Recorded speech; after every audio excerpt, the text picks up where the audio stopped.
मतलब ऐसी दृष्टि लगाते हैं।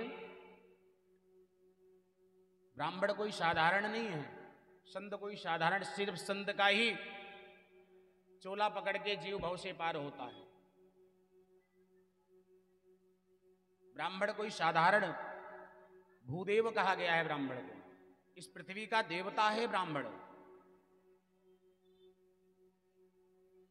लिखा है दैवाधीनम जगत सर्वम मंत्राधीनम च देवता ते मंत्रा ब्राह्मणाधीना तस्मात् ब्राह्मण देवता।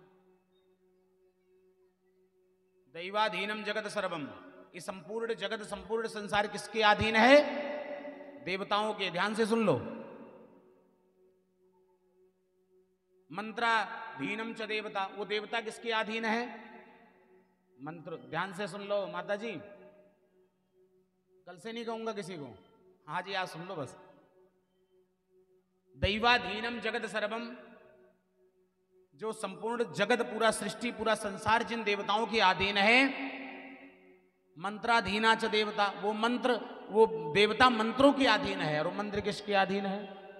मंत्र कौन बोलता है? जोर से बोलो, मंत्र कौन बोलता है? ब्राह्मण।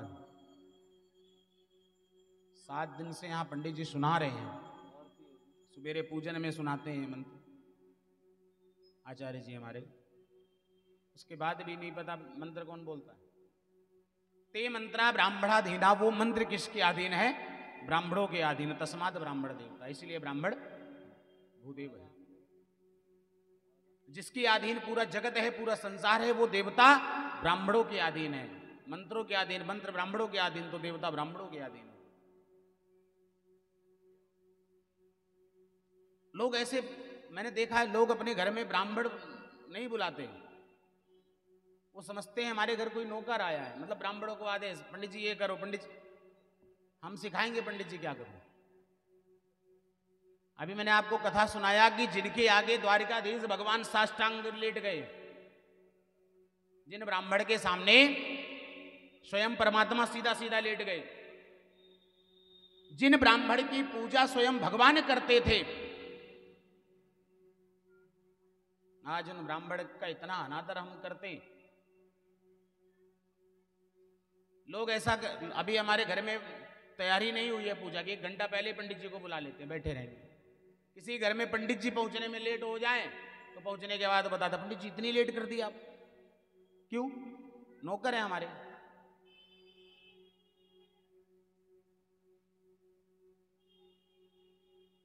अरे ब्राह्मण का सम्मान करे जीवन में।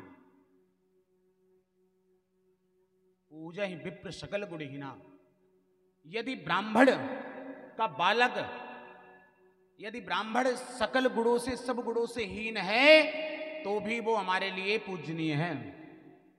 मानस में लिखा है, तो स्वामी तुलसी बाबा ने लिखा है कि यदि ब्राह्मण को कुछ नहीं आता तो भी वो हमारे लिए पूजनीय है। इसलिए ब्राह्मण का सम्मान करो जीवन में। यदि ब्राह्मण के चरण हमारे यहां पड़ जाए तो ही हमारा कल्याण हो जाता है। बहुत सारे हमने देखे हैं, सुने हैं अनुष्ठानों में, कोई यजमान यदि किसी चीज का अनुष्ठान कराता है या जप आदि कराता है तो ब्राह्मण हिसाब मांगता है कि महाराज 1.25 लाख जप करना है, उसकी गिनती करके देना मुझे। क्यों देना? ब्राह्मण को देव की तरह यदि पूजेंगे तो निश्चित कल्याण होगा, क्योंकि भगवान स्पष्ट वेदों में भी ठाकुर जी ने, भगवान ने कहा है, यदि ब्राह्मण को हम किसी भी प्रकार से अपमानित करेंगे तो देवता कभी प्रसन्न नहीं होंगे। चाहे जितनी भगवान की पूजा कर लो, लेकिन यदि ब्राह्मण का अपमान कर दिया तो वो सारी पूजा हमारी व्यर्थ है। इसलिए ब्राह्मण का सम्मान करो। आपको पता है, एक छोटा सा उदाहरण देता हूं आपको। हम लोग विवाह में करोड़ों रुपए खर्च करते हैं, शादी में करते हैं ना, बड़े बड़े फार्म हाउस, बड़े बड़े बारात घर बुक करते हैं, और विवाह की पूर्ति किससे होती है? ब्राह्मण से।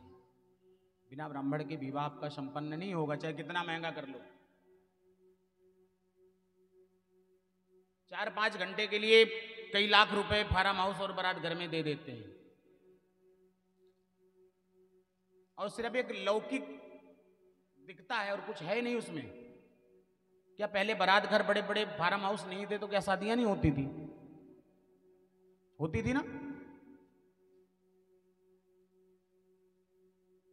और जिस ब्राह्मण की वजह से उस शादी की संपन्नता होती है, उस ब्राह्मण को लोग 2-4 हजार दक्षिणा देने में, विवाह की दक्षिणा देने में लोग संकोच करते हैं। पंडित जी इतना इतना कैसे?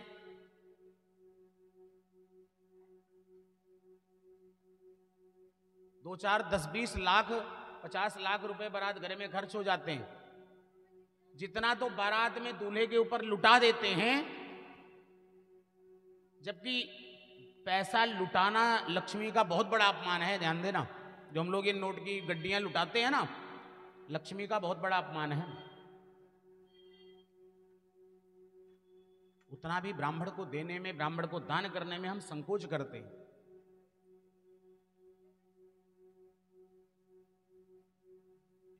इसलिए सम्मान करें ब्राह्मण का जीवन में। सिर्फ अभी मैंने कथा में द्वितीय दिवस आपको अश्वत्थामा की जब कथा सुनाई थी, उसमें क्या कहा था कि ब्राह्मण का वहीं मर जाना होता है जहां ब्राह्मण का अपमान हो जाए। ब्राह्मण, भगवान ने कहा था अर्जुन से कि ब्राह्मण की हत्या मत करो।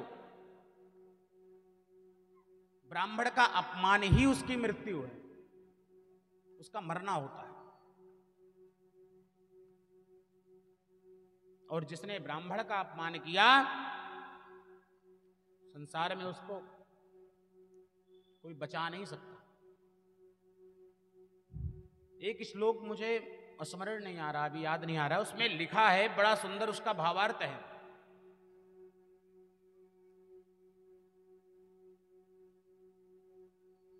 कि यदि परमात्मा किसी के ऊपर रुष्ट हो जाए, भगवान किसी से नाराज हो जाए, तो वो ब्राह्मण और गुरु की शरण में जा सकता है। लेकिन यदि गुरु किसी से नाराज हो जाए, ब्राह्मण किसी से नाराज हो जाए, तो कोई देवता, 33 कोटि देवता भी उसको शरण नहीं देते। एक श्लोक में लिखा है, उस श्लोक अभी विस्मरण हो रहा है कि यदि ब्राह्मण किसी पे नाराज हो जाता है तो ब्रह्मांड में कोई देवता भी उन्हें शरण नहीं देता। इसलिए ब्राह्मण का सम्मान करना चाहिए। संतन के संग लाग रे तेरी अच्छी बनेगी, संतन के संग लाग रे तेरी अच्छी बनेगी, संतन के संग लाग रे तेरी अच्छी बनेगी, अच्छी बनेगी तेरी किस्मत सजेगी, अच्छी बनेगी तेरी किस्मत सजेगी, अच्छी बनेगी तेरी किस्मत सजेगी, अच्छी बनेगी तेरी किस्मत सजेगी। होए तेरो बड़े भाग रे तेरी अच्छी बनेगी, संतन के संग लाग रे तेरी अच्छी बनेगी।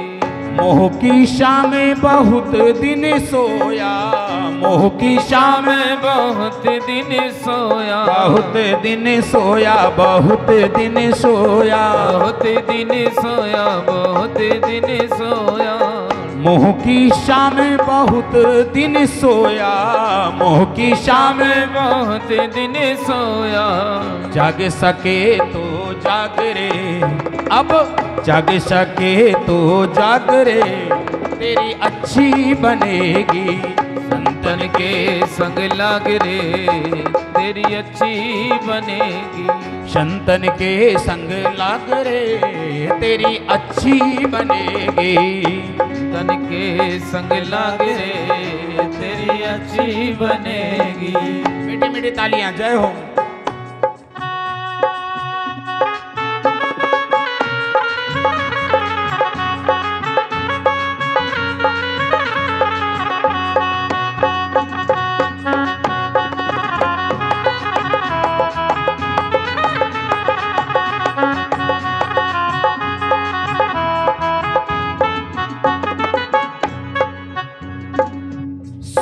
पित नारी तीन आशाएं, सुत पित नारी तीन आशाएं। सारी रिश्तेदारी इन्हीं से है।